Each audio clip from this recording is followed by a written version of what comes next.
તો નમસ્કાર મારા વાલા ખેડૂત મિત્રો, સ્વાગત છે ફરી એકવાર આપણી યુટ્યુબ ચેનલ હાલારના ધબકારાની અંદર। મિત્રો પહેલાં તો મારા બધાને રામ રામ અને જય સિદ્ધનાથ। ખેડૂત ભાઈઓ, આજે આપણે થોડીક ખાસ ચર્ચા કરવાના છીએ કે એકને એક પાક આપણે ખેતરની અંદર વાવતા હોઈએ અને પાક કપાસ હોય કે મગફળી હોય તે બરોબર ઉત્પાદન થતા નથી જમીનની અંદર। અને દર વર્ષે એકને એક વસ્તુ વાવવાથી આપણે ખેડૂતના દીકરા છે, આપણે સારી રીતે જાણીએ છીએ કે ઉત્પાદનની અંદર હવે તમે જુઓ તો કપાસ છે, મગફળી છે, તે ડાઉન જઈ રહ્યા છે, ઉત્પાદન બરાબર આવતા નથી અને ખાસ કપાસમાં આ પ્રોબ્લેમ હાલની અંદર છે। અને મિત્રો, વિડીયોની શરૂઆત કરતાં પહેલાં જો આપણી ચેનલની અંદર તમે નવા હો અને હજી સુધી જો આપણી ચેનલ તમે સબસ્ક્રાઈબ ન કરી હોય તો ખાસ સબસ્ક્રાઈબ કરી નાખજો અને આપણા વાલા ખેડૂત મિત્રોને આપણો વિડીયો સારો લાગે તો ખાસ શેર કરી નાખજો। અને મારા વાલા ખેડૂત મિત્રો, જે ઓલ બેલ આઇકન ઘંટડીનું જે નિશાન છે તે તમે દબાવવાનું ભૂલશો નહીં મિત્રો। તે તમે નહીં દબાવો તો તમને આપણા અવનવા વિડીયો તમે સૌપ્રથમ વખત નિહાળી શકશો નહીં। એટલે મિત્રો, ખાસ તમે કપાસની બજાર ભાવ હોય, કપાસના બજાર ભાવ હોય, મગફળીના બજાર ભાવ હોય, જીરાના બજાર ભાવ હોય અને અન્ય પાકના બજાર ભાવ અને ખેતીને લગતા વિડીયો અને ખેતીમાં શું અમે દિવસે ને દિવસે કંઈક નવું કરી રહ્યા છીએ અને શું કરીએ તો ખેતીમાં ફાયદો થાય, ખેડૂતોને બે પૈસાનો ફાયદો થાય। મિત્રો, આવા વિડીયા તમે જોવા માટે ખાસ આપણી ચેનલ સબસ્ક્રાઈબ કરવી જરૂરી છે અને ઓલ બેલ આઇકન ઘંટડીનું જે નિશાન છે તે દબાવવું ખાસ જરૂરી છે। તો ખેડૂત મિત્રો, ખેતીની અંદર કપાસ હોય કે મગફળી હોય કે અન્ય પાક હોય, આપણે દર વર્ષે એકને એક પાક વાવવાથી હાલની અંદર કપાસ પણ બરોબર થતો નથી અને મગફળી પણ ઉત્પાદનમાં ઘણી વખત ડાઉન જઈ રહી છે। તો મિત્રો, કપાસ જેવા જે પાક છે તે મિત્રો કન્ટિન્યુ આપણે વાવવાથી જમીનની અંદર 1 વર્ષ 2 વર્ષ 5 વર્ષ સુધી કન્ટિન્યુ મિત્રો કપાસ વાવવાથી કપાસનું ઉત્પાદન પણ હવે ઘટી રહ્યા છે। એનું કારણ છે કે જમીનની અંદર મિત્રો શરૂઆતમાં તમને ખબર હોય, આપણે જ્યારે કપાસ વાવતા ત્યારે 20 મણ 25 મણ એટલે સુધી વીઘાનું ઉત્પાદન જઈ રહ્યું હતું। હાલની અંદર મિત્રો 10 મણ 15 મણ માન કપાસનું ઉત્પાદન આપણે મળે છે। તો મિત્રો, તેનું કારણ શું, હવે કરવું શું તેના માટે એમ તો ખરેખર મિત્રો આપણે આમ જોઈએ તો કપાસનું ઉત્પાદન એટલું હવે મળતું નથી, કેમ કે કપાસને જે જમીનની અંદર આપણી જમીનની અંદર જે કપાસને પોષક તત્વો જે જોઈએ છે તે પોષક તત્વો હવે છે નહીં, એટલે કપાસનું ઉત્પાદન બરોબર આપણે મળતું નથી મિત્રો। આ એક મેઇન કારણ એનું છે। બીજી વસ્તુ કે આપણે જે રાસાયણિક ખાતરો જે વધારે નાખીએ છીએ તે પણ ક્યાંક ને ક્યાંક જમીનને પ્રોબ્લેમ કરી રહ્યા છે અને આવા બધા કારણોને લીધે કપાસના ઉત્પાદન અને મગફળીના ઉત્પાદનની અંદર મિત્રો ઘણી માઠી એવી અસર ખેડૂતોને પડી રહી છે। મિત્રો, એકને એક પાક વાવવાથી ઉત્પાદન સારું આવતું નથી, તો ખરેખર કરવું શું હવે મિત્રો?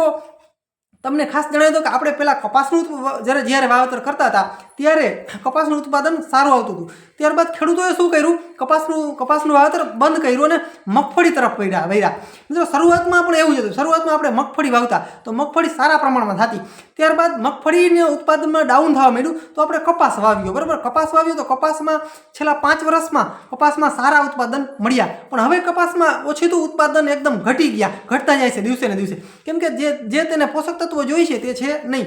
એટલે ખેડૂતોએ શું કર્યું, મગફળીનું વાવેતર કર્યું। તો મિત્રો, મગફળીનું વાવેતર કરવાથી ખેડૂતોને મગફળી 2 થી 4 વર્ષ સારી થશે, ત્યારબાદ મગફળી પણ ધીમે ધીમે ઉત્પાદન ડાઉન થશે મિત્રો। એમાં કારણ એ છે કે મગફળીને જે પોષક તત્વો જોઈએ છે તે અત્યારે આપણી જમીનની અંદર પોષક તત્વો પૂરતા પ્રમાણમાં છે અથવા તો મળી રહે છે।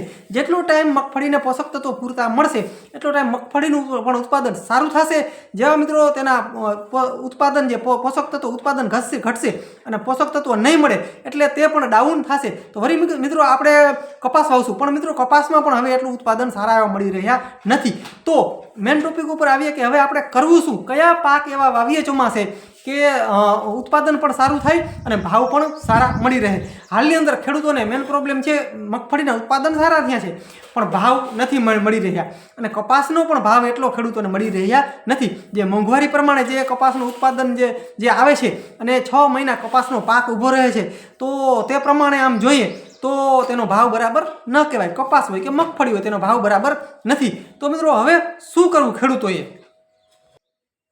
પહેલી વસ્તુ તો મિત્રો, આપણે બહારથી મોરમ મટી આપણે જે નાખીએ છીએ તેનાથી સારા એવા ઉત્પાદનની અંદર ફાયદો થાય છે। જે ખેડૂતોએ બહારથી મોરમ મટી ન નાખતા હોય તેને ખાસ મારી ભલામણ છે કે તમે કપાસ વાવો કે મગફળી વાવો, બહારથી મટી મોરમ અથવા તો જે કાપ આવે છે, જે તળાવની અંદર હવે સરકાર પણ છૂટ આપી રહી છે, તો તળાવની અંદર જે આપણે કાપ આવે છે તે નાખવો જમીનની અંદર ખાસ જરૂરી છે। અને મિત્રો તમારા જે ચાંસ છે તે ખાસ ચાંસ બદલો। મિત્રો જે ચાંસ જે આપણે એકને એક દિશામાં નાખતા હોય તેને મિત્રો બીજી દિશામાં ચાંસ નાખો, ચાંસની ફેરબદલી કરશો તો પણ ઉત્પાદનની અંદર ક્યાંક ને ક્યાંક વધારો થશે। અને મિત્રો 4 થી 5 વર્ષની અંદર એકને એક પાક આપણે વાવતા હોઈએ તો પાક ખરેખર આપણે બદલાવવો જોઈએ। જો પાક આપણે બદલાવશું તો ઉત્પાદન પાછા બીજા વર્ષે સારું થશે અને નવો પાક વાવશું તે પણ સારો થશે।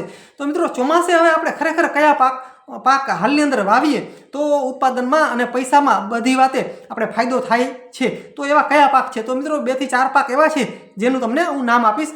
ખેડૂત ભાઈઓ, હાલની અંદર તમે એરંડાનું વાવેતર કરી શકો। જે ખેડૂતો કપાસ અને મગફળી કન્ટિન્યુ વાવી રહ્યા છે તેને મારી ભલામણ છે કે તમે 1 વર્ષ એરંડાનું વાવેતર કરો, કેમ કે પાક બદલશે તો પાક સારો થશે, બીજા વર્ષે ફરી તમે મગફળી વાવી શકો છો। મિત્રો તમારે 10 વીઘા જમીન હોય તો 5 વીઘા જમીનમાં જ મગફળી વાવો, 5 વીઘા જમીનમાં કપાસ ન થતો હોય તો તેની અંદર એરંડાનું વાવેતર કરો।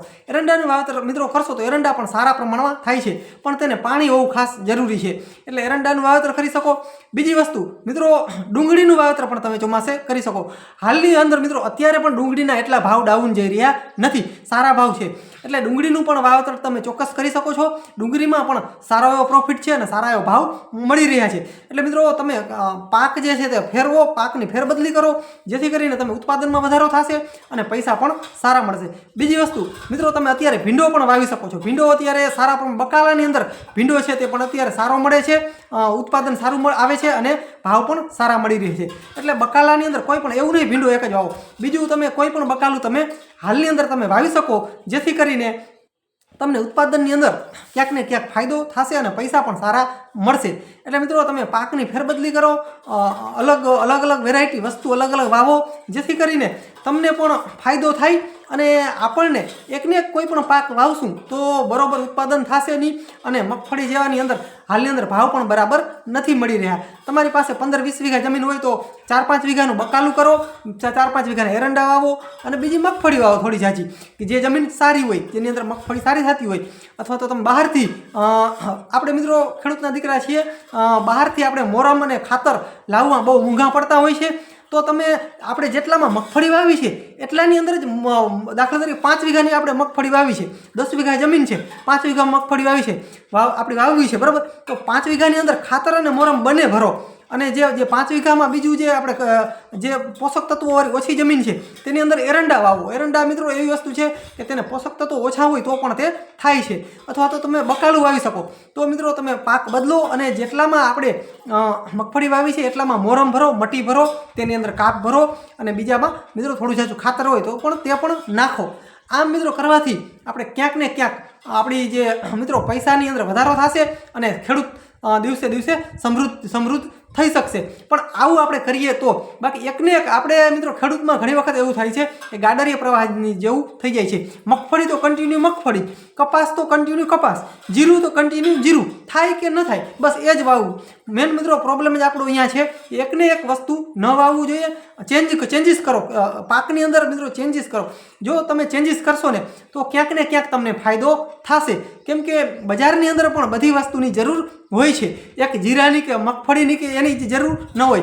મિત્રો હાલની અંદર મગફળીનું ઉત્પાદન બમ્પર થાય છે અને ઉત્પાદન પણ ફૂલ ખેડૂતો કરે છે અને મહેનત પણ એવડી કરે છે, ત્યારે થાય છે ઉત્પાદન, એમને ઉત્પાદન નથી આવતું, ખેડૂતો જોરદાર મહેનત કરે છે। કેમ કે હું પણ એક ખેડૂતનો દીકરો છું, એટલે મિત્રો સારી રીતે જાણું છું। હું પણ કપાસ વાવું છું, મગફળી વાવું છું, એરંડા વાવું છું, બાજરી વાવું છું મિત્રો, બકાલું વાવું છું, બધી વસ્તુ હું પણ કરું છું, એટલે જીરા વાવું છું મિત્રો, ટોટલ વસ્તુ વાવું છું, એટલે હું પણ સારી રીતે જાણું છું કે આ બધો માલ જે પાક છે તે ખેડૂતો કઈ રીતના કરે છે અને તેની મહેનત કેટલી છે બરાબર, એટલે ખાસ મિત્રો હું સારી રીતે જાણું છું, હું પણ એક ખેડૂતનો દીકરો છું।